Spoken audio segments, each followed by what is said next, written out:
দেশে এখন একটাই প্রশ্ন, কবে তফসিল? ইতিমধ্যে নির্বাচন কমিশনের নির্বাচন প্রস্তুতি সুপারসনিক গতিতে এগুচ্ছে। বুধবার অথবা বৃহস্পতিবার যে কোনো মুহূর্তে ঘোষণা হতে পারে ত্রয়োদশ জাতীয় সংসদ নির্বাচনের তফসিল। তথ্য বলছে, নির্বাচন আয়োজনের সব ধরনের প্রস্তুতি সম্পন্ন করেছে নির্বাচন কমিশন।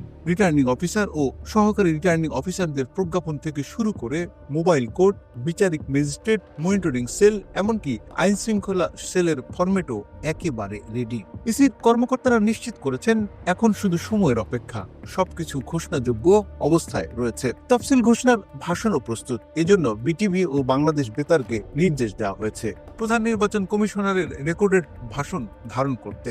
এই ভাষণে ঘোষণা হবে তফসিল, মনোনয়ন জমা, বাছাই, প্রত্যাহারের সময় এবং ভোট গ্রহণের তারিখ। এখন বড় প্রশ্ন, কবে ভোট? ইসি সূত্র অনুযায়ী ফেব্রুয়ারি 5, 8 অথবা 12 তারিখ, এই তিনটি সবচেয়ে সম্ভাব্য। তবে বিকল্প হিসেবে 10 বা 11 ফেব্রুয়ারি রাখা হয়েছে। কিন্তু কেন এত হিসেব নিকেশ? কারণ রোজার আগে অন্তত এক সপ্তাহ সময় রাখতে চায় ইসি।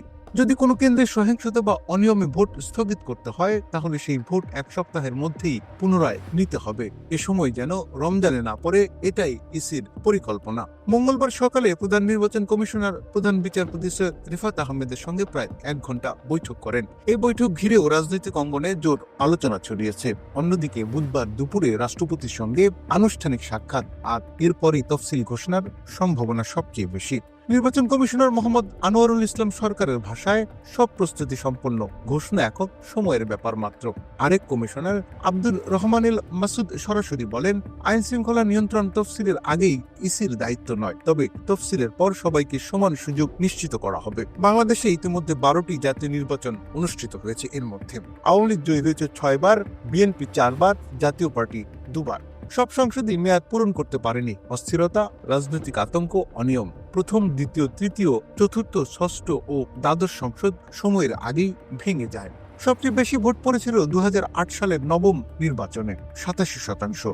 সবচেয়ে কম 26.5% ভোট পড়ে 15 ফেব্রুয়ারি 1996 এর বিতর্কিত নির্বাচনে। এই পরিসংখ্যানই প্রমাণ করে, বাংলাদেশের নির্বাচন রাজনৈতিক টানাপোড়েনে কখনো উৎসব, কখনো বিতর্ক হয়ে দাঁড়ায়। এখন সবার চোখ একদিকে, বাংলাদেশ টেলিভিশনের রেকর্ডিং রুমে। সিইসির ভাষণ প্রচারের কখন সবুজ সংকেত পায়? তফসিল ঘোষণা হলে আনুষ্ঠানিকভাবে শুরু হবে বাংলাদেশের ত্রয়োদশ জাতীয় সংসদ নির্বাচনের দৌড়। রাজনৈতিক দলগুলো প্রস্তুত হচ্ছে। বিতর্ক, অভিযোগ, রাজপথ, কৌশল সবই আগামী কয়েকদিন আরো তীব্র হবে।